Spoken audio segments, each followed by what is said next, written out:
bien, y decíamos antes de la pausa que vamos a estar con Sergio Elguezábal, a quien le agradecemos que nos estuvo esperando, así que gracias por esperar y gracias por venir. Bueno, yo decía, muchas veces, y algo que lo has dicho vos también muchas veces en notas que has dado o en tus charlas, que es como que la gente piensa, hay que tener tiempo para dedicarse a la ecología, ¿no? Es como que dice, no, pero eso es algo que hay que dedicarle. Y sí, pero me parece que estamos viendo lo que está pasando hoy en el mundo. Y a mí hay algunos datos que realmente me impresionaron. Por ejemplo, la cantidad de comida que se está tirando en el mundo, ¿no? Vos decías, son 800 River, más o menos. Sí, el desperdicio de comida llega a más de 2 estadios de River por día. Imagínate vos la dimensión de todo eso. Cuando nosotros decimos que Argentina debiera alimentar el mundo, necesitamos considerar todos esos alimentos que han sido producidos con todo el costo que tiene para el planeta, para la tierra, con todo lo que implica el gasto de agua, por ejemplo, y sin tocar prácticamente se va a la basura, porque lo almacenamos más, porque no llega a tiempo y demás. Esas son algunas de las distorsiones del tiempo en que vivimos en el mundo entero. 1/4 de la comida que se produce se tira en el mundo. Es una de las cuestiones que nos lleva a repreguntarnos sobre casi todo, ¿no? Estamos perdiendo 200 especies por día en el mundo.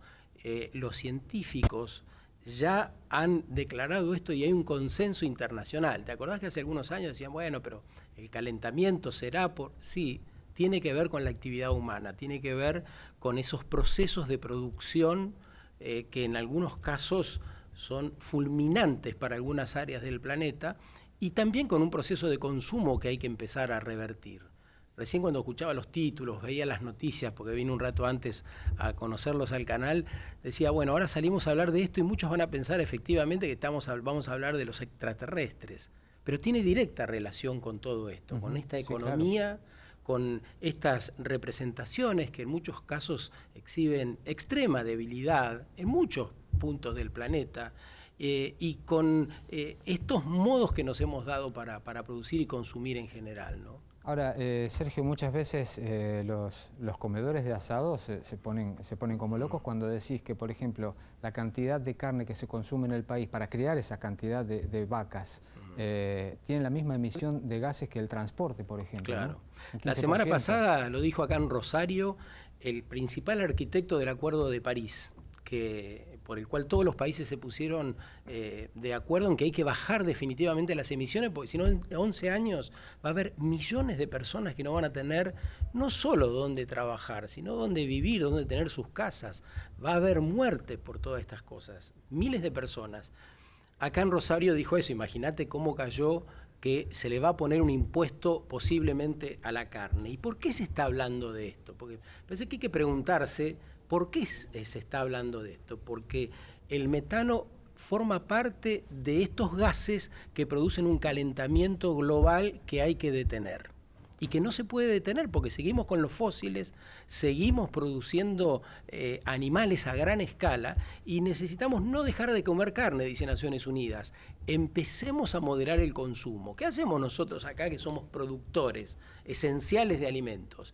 Y tenemos que atender lo que nos está diciendo la ciencia. No sé si va a ser pasado mañana, no te voy a decir vendé todas las cabezas que tenés, pero sí pensemos, especialmente los productores, en cómo nos vamos a reconvertir frente a esos consumidores del mundo que están pidiendo y van a exigir en poco tiempo comer de otro modo, alimentarse de otro modo, ¿no? Ese es el gran desafío que me parece que tenemos nosotros y Experiencia Despierta es una de las cosas a las que invita, que la comunidad, tengas campo o no, tengas una empresa o no, si sos estudiante, todos empecemos a preguntarnos dónde está la oportunidad frente a semejantes desafíos que está planteando esta escena casi terminal. Si estamos hablando de 11 años, estamos hablando de pasado mañana, ¿no?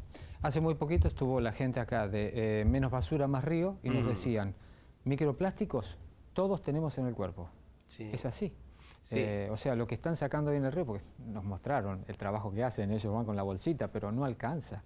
Realmente, dice, tomamos agua con plástico, los animales tienen plástico en el cuerpo y los seres humanos, si nos hacemos un análisis, salta enseguida que tenemos microplásticos. 50.000 partículas en promedio cada uno de nosotros consumimos de plástico al año. Es una cifra para atender, porque eso tiene que ver con el consumo y con la producción, ¿no? Cuando comemos pescado viene plástico, cuando tomamos agua de una botella también, porque los microplásticos se desprenden de esos envases. Entonces, esto nos obliga a un replanteo general.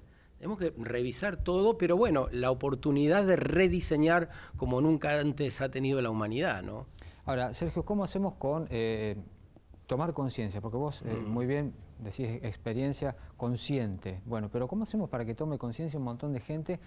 Yo muchas veces he hecho el chiste, ¿no? Se le cayó un papel, señor, no, lo tiré, te dicen. Y después te miran con una cara como diciendo, y si no podemos con eso, ¿cómo vamos a hacer con todo lo otro? Esa misma pregunta me hicieron hace un rato en la universidad, acá en Rosario, y lo que concluimos un poco entre esos estudiantes era que había que activar cada cual en su espacio. Si vos sos estudiante, tenés la posibilidad de hablar con tus amigos o tus parientes. Si sos empresario, lo mismo. Si sos un maestro, mucho más. Los periodistas tenemos una responsabilidad como nunca hemos tenido para tratar de bajar estos temas. Y lo que me parece fundamental es relacionarlo. Todo esto que está pasando afuera, todo lo que acabamos de ver en el noticiero, tiene directa relación con nuestros modos de producir, con esa economía que se empeña en crecer inacabadamente. Y lo que necesita es madurar, como las personas. Necesitamos crecer hasta que madurás. Uno crece hasta un determinado momento. En un planeta finito, ¿cómo es posible crecer inacabadamente? ¿Cuál es la razonabilidad de esa ecuación? Recién leía, bueno, a propósito de este tema que íbamos a tocar, la encíclica, ¿no? Laudato Si. Laudato Si, que dice que en 30 años estamos for five, como decían nuestros viejos, pero que además de eso, el tema de las políticas de Estado, ¿cómo hacer si el mismo Trump, yo lo decía antes del corte, él dice, no hay calentamiento global, no pasa nada. Y muchos otros presidentes por una cuestión ideológica o por una cuestión de, como Estados Unidos manda, bueno, está bien, nos acoplamos a la política de Estados Unidos. Si ellos son los que mandan, ¿qué podemos hacer nosotros? Tenemos que empezar a pensar en términos sostenibles, es decir, viables. Cuando pensamos países u organizaciones para pocas personas, eso cualquiera sabe, no es sostenible, no es viable. Mira, Argentina se encamina a tener la mejor cosecha de maíz en 20 años. Vamos a exportar casi 750.000 toneladas de carne, vacuna. Pero la mitad de los chicos que tienen entre 1 y 14 años son pobres en la Argentina. ¿Eso es sostenible? ¿Eso hace un país viable? ¿Ese es el país que queremos? Yo me parece que por lo menos nosotros dos no. Me parece que para que sea viable una organización, que eso es un país, una organización determinada en pos del bien común, necesita atender estas cuestiones y hacerse otras preguntas. Entonces, no es todo producir cada vez más. ¿Hay que producir cantidad o habrá que empezar a producir mayor calidad? ¿Vamos a dar cualquier cosa al mundo? ¿Vamos a seguir produciendo combustibles contaminantes que los mercados se cerrarán en 8 o 10 años, definitivamente? Entonces, pero la salvación no iba a ser vaca muerta. Los mercados no van a comprar más combustibles fósiles porque eso calienta el planeta.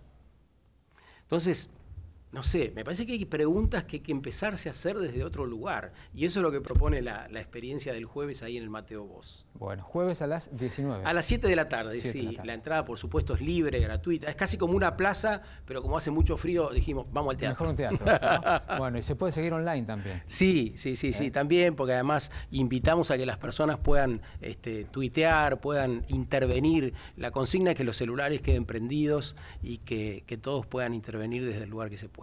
Bueno, y la web del señor es muy interesante, tiene muchísimos artículos, sergioelguezabal.com, así nomás, es muy interesante realmente, si quieren hurgar un poco para ver esos temas que se tratan a nivel mundial y que nosotros acá a veces parece que estuviéramos lejos, ¿no? Pero está bueno que haya gente que se dedique y que, bueno, sembrar conciencia. Sí, cada vez menos por ahí, ¿viste? Cada vez menos. Yo creo que ya está la conversación ahí. Nos falta activar un pasito más. Pero estamos en eso, me parece que hay un gran futuro ahí. Bueno, la bolsita del supermercado, el sorbete que no te lo dan más, ¿viste? Esas cosas que son pequeñas. Te hacen pensar, pero así ayudan. Bueno, Sergio, muchísimas gracias. Gracias a todos, un gusto haber estado acá. Bueno.